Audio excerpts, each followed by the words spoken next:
Nos vamos del país. Vendí tu casa. Adiós. Esas fueron las primeras palabras que salieron de la boca de Damián, sin saludos, sin titubear, antes de que pudiera siquiera procesar una respuesta. La línea se cortó. Me quedé parada en medio de la cocina, el teléfono todavía tibio en mi mano. El mundo de repente demasiado quieto. Tardé un segundo en entender lo que significaba, y cuando lo hice, sentí el pecho apretado como si me hubieran puesto un cinturón de acero. Un golpe fuerte en la puerta principal me sacó del trance. 2 oficiales del municipio estaban ahí, con uniformes impecables y rostros que no dejaban ver nada. Uno de ellos extendió un sobre manila. Señora, tiene 48 horas para desalojar la propiedad, dijo. Tomé los papeles, echando un vistazo a las letras en negritas: aviso de desalojo, orden judicial, venta completada.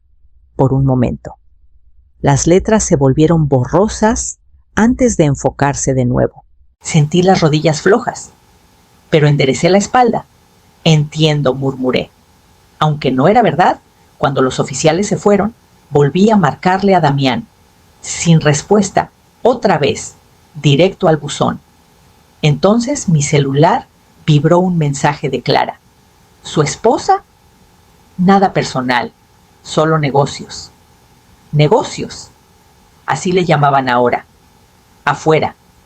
El chirrido de una puerta mosquitera me hizo levantar la vista.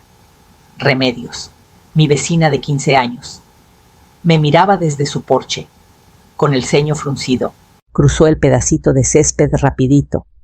¿Qué pasó?, preguntó, echando un ojo a los papeles en mi mano. Tragué saliva. Tengo que hacer una llamada, le dije. Mi voz sonó tranquila, aunque mi corazón latía como tambor.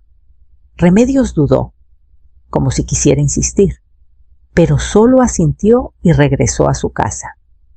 Volví a mirar los papeles. Si Damián pensaba que me había quitado todo, se le olvidó una cosa, algo que nunca supo que existía. Busqué en mis contactos hasta que encontré un número que no había marcado en años el abogado de mi difunto esposo. Arturo Valdés contestó al tercer timbrazo, con la voz firme y pausada, justo como lo recordaba. Amparo, ¿ha pasado un buen rato? No estaría llamando si no fuera importante, dije, apretando el borde de la mesa de la cocina. Damián dice que vendió mi casa. Acabo de recibir papeles de desalojo. Hubo una pausa breve. Luego, el sonido de papeles moviéndose. Mándame los documentos por fax. Ahora mismo. Caminé al escritorio en la esquina. Metí los papeles en la máquina y esperé el pitido que confirmaba que se habían enviado. Los minutos se alargaron hasta que el teléfono sonó de nuevo. Tu hijo metió la pata en grande, dijo Arturo. Vendió la estructura, pero no el terreno. El terreno está en un fideicomiso privado que creó tu esposo antes de morir. Tú eres la única fiduciaria, sin tu autorización por escrito. La venta no está completa y es ilegal. Sentí que mis pulmones se llenaban por primera vez desde esa llamada mañanera. Entonces, ¿el comprador no es dueño de nada? No legalmente, confirmó. Y los documentos que usaron para forzar la venta son falsos. El sello del notario no está registrado en este estado. Esto lo envío al Ministerio Público hoy mismo. Mi pulso se estabilizó. ¿Se les puede detener antes de que salgan del país si nos movemos rápido? Sí. Necesito tu permiso para actuar en tu nombre. Lo tienes, dije sin dudar. Escuché el clic de su pluma. También contactaré a seguridad del aeropuerto, si lo señalan por fraude inmobiliario. No pasarán ni el filtro. Cerré los ojos, dejando que sus palabras se asentaran. Durante horas estuve al borde de un precipicio. Convencida de que el suelo se había derrumbado, ahora me daba cuenta de que había roca sólida bajo mis pies, y era Damián quien había dado un paso al vacío. Arturo, dije con voz firme, asegúrate de que esto se haga por las buenas. Que no queden dudas de lo que hicieron. Tendrás tus pruebas, respondió, cuando colgó. Puse el teléfono en la mesa y doblé el aviso de desalojo con cuidado, guardándolo en su sobre. El reloj seguía corriendo, pero ahora corría para ellos. Para la mañana siguiente, Arturo ya había llamado 2 veces. La primera, para confirmar que el Ministerio Público recibió los documentos falsificados. La segunda, para decirme que rastrearon los planes de viaje de Damián, 2 boletos de ida a Lisboa, salida a las 9:20 de la mañana desde el aeropuerto de la Ciudad de México. Me senté en la mesa de la cocina, escuchando mientras explicaba que seguridad del aeropuerto y la policía local ya estaban alertados. Los interceptarán antes de que suban al avión. Dijo, quédate cerca del teléfono. Y eso hice. Cada segundo del reloj era como un martillazo en el pecho. A las 8:37 de la mañana, mi celular vibró con un mensaje de Remedios Mira este enlace. Abrí el link y era una publicación de un blog de un viajero local que siempre subía fotos del aeropuerto.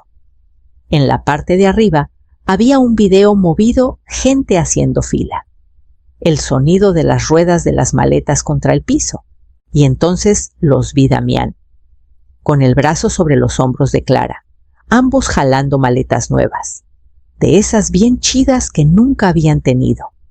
3 oficiales, con uniforme, se acercaron rápido, rodeándolos antes de que llegaran al mostrador. Uno tomó el pasaporte de Damián. Otro le hizo una seña a Clara para que se apartara. No podía escuchar las palabras por el ruido de fondo, pero vi la tensión en los hombros de Damián, cómo apretó la quijada mientras intentaba discutir. Alguien con un celular grabó el momento en que los separaron, llevándolos a lados opuestos del aeropuerto. El video siguió a los oficiales hasta que desaparecieron por una puerta restringida. La última imagen se quedó en las maletas, abandonadas cerca del mostrador. Dejé el celular en la mesa y me quedé quieta. No era satisfacción lo que sentía, era algo más filoso, una verdad que cortaba cualquier esperanza ilusa que alguna vez tuve. Mi hijo no solo fue descuidado, apostó con mi vida, y lo hizo sin pensarlo 2 veces. El teléfono sonó de nuevo. La voz de Arturo fue directa. Están detenidos. Sabremos más después de interrogarlos. Le agradecí. Colgué y mi mirada cayó al sobre de desalojo que seguía en la mesa. Lo guardé en un cajón. Lo cerré y dejé mi mano ahí.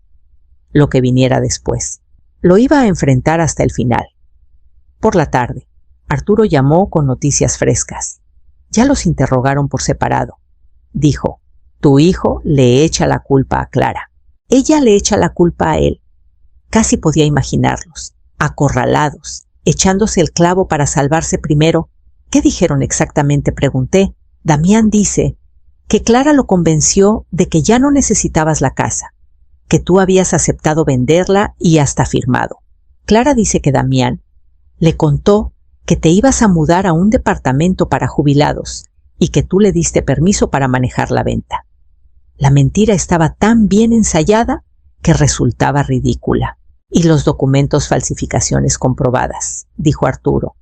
El sello del notario es pirata. La firma no coincide con tus registros. Y no hay autorización del fideicomiso. No hay manera de que le den la vuelta a esto. Me recargué en la silla, dejando que las palabras se asentaran. Durante años me dije que las puntadas de Damián venían de malas compañías, de gente que lo usaba. Ahora veía lo fácil que le resultaba usar esa misma excusa con otros. Esa noche me preparé una cena sencilla y comí en silencio. La casa se sentía más pesada de lo normal. El aire cargado con el eco de viejas discusiones y dudas calladas. Saqué un álbum del librero y pasé las páginas cumpleaños, graduaciones, veranos en el porche.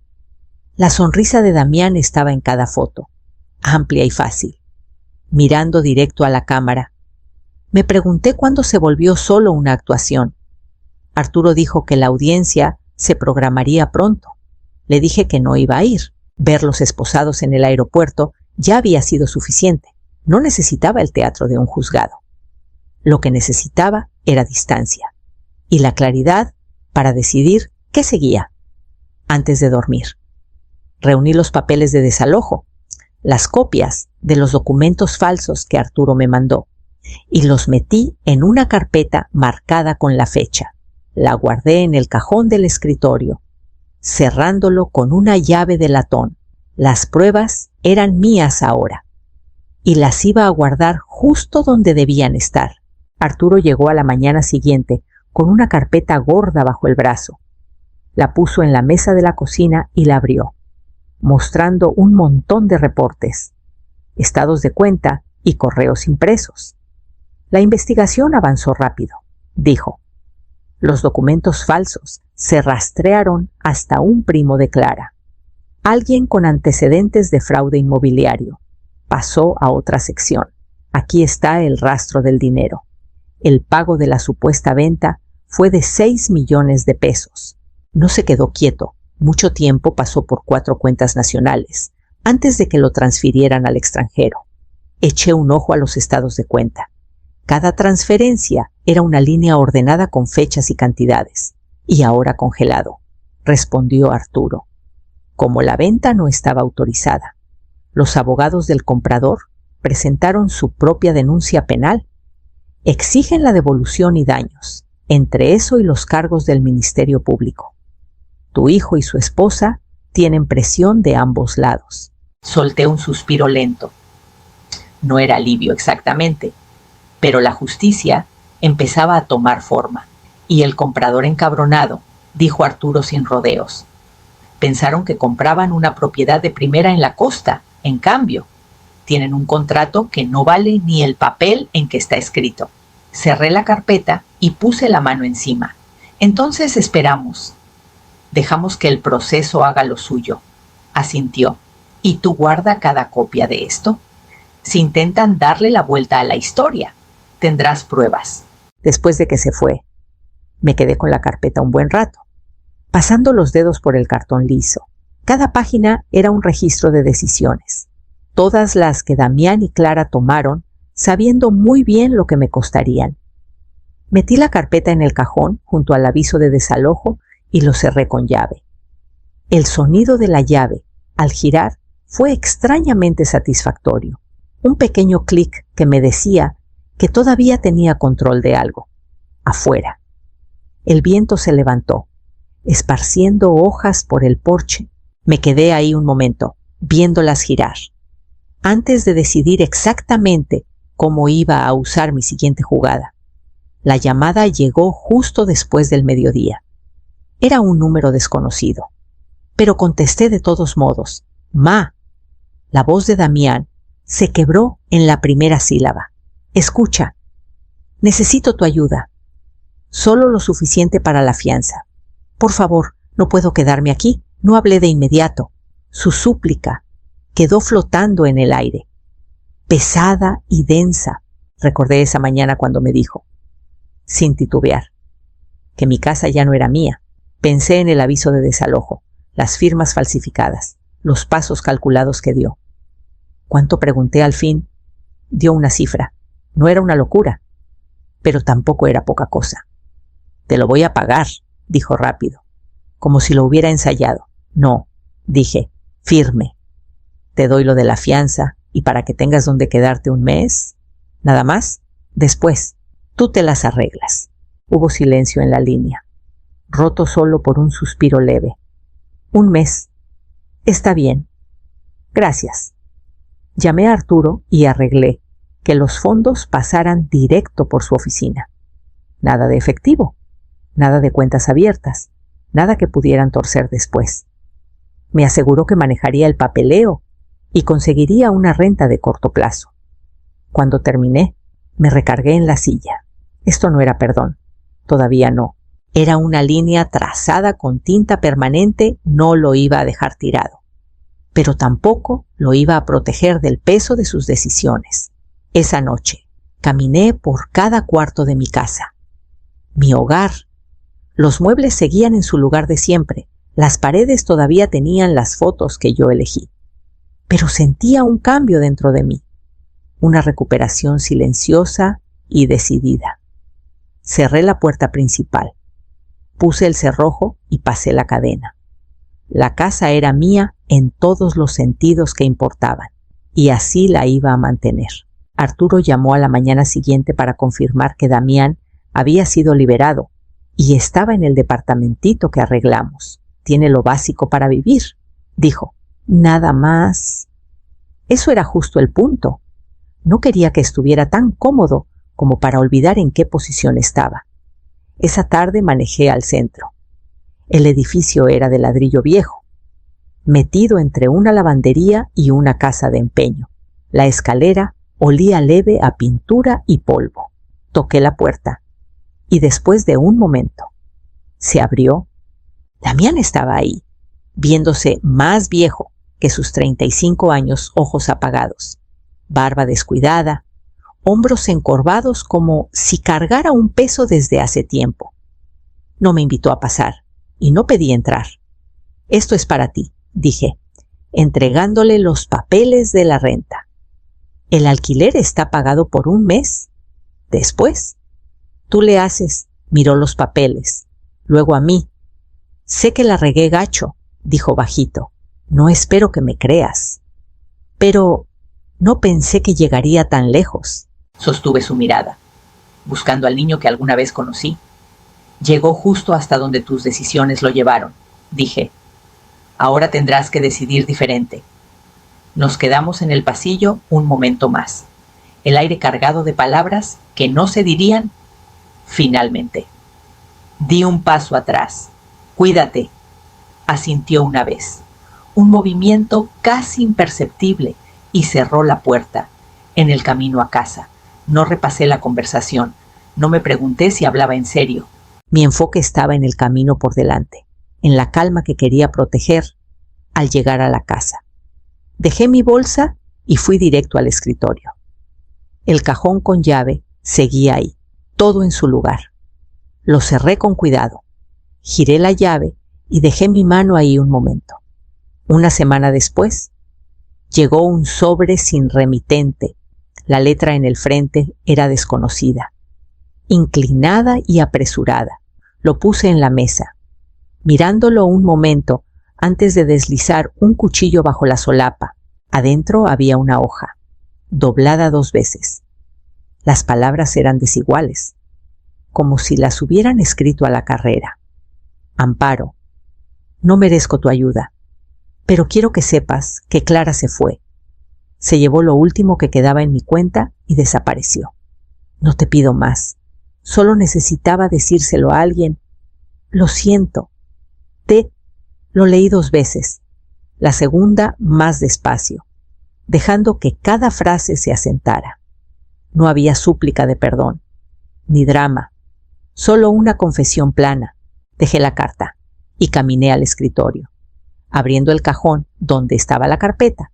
La carta se unió al aviso de desalojo, los contratos falsos y los recibos de transferencias. Otra pieza de la historia, guardada en blanco y negro. El teléfono sonó a media tarde. Era Arturo otra vez. Me enteré lo de Clara, dijo. Dicen que se largó del estado. Damián anda preguntando discretamente por trabajo, pero su nombre no le está ayudando. Me recargué en la silla. Tal vez ese es el punto. Que descubra cómo es construir sin atajos.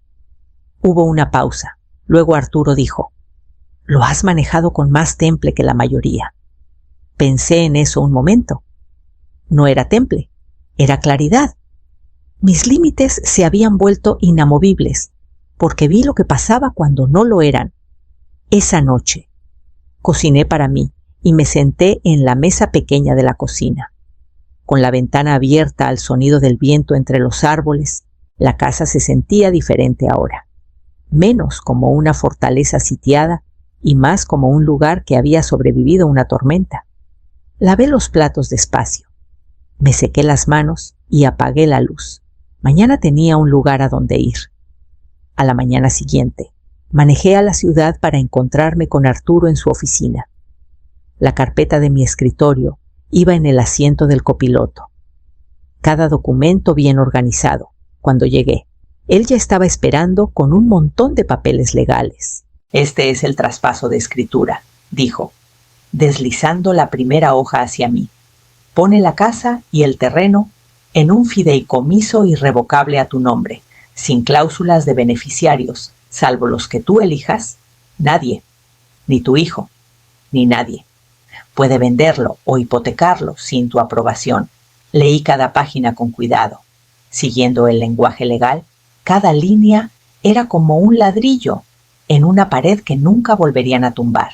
Arturo me pasó una pluma. «Firma aquí», y está hecho. La pluma se sentía sólida en mi mano, más pesada de lo que debería.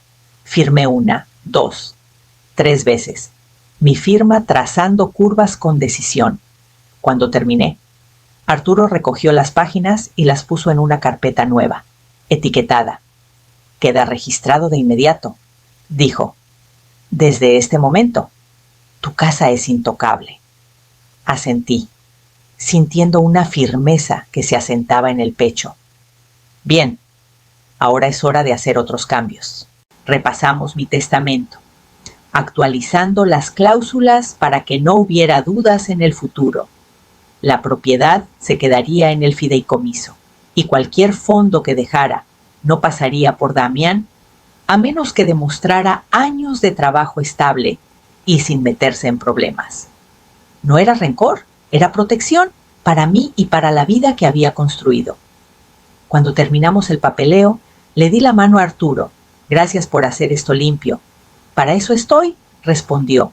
Manejando a casa, no sentí triunfo, solo la satisfacción tranquila de saber que mi vida era mía otra vez, protegida por candados que nadie podría romper.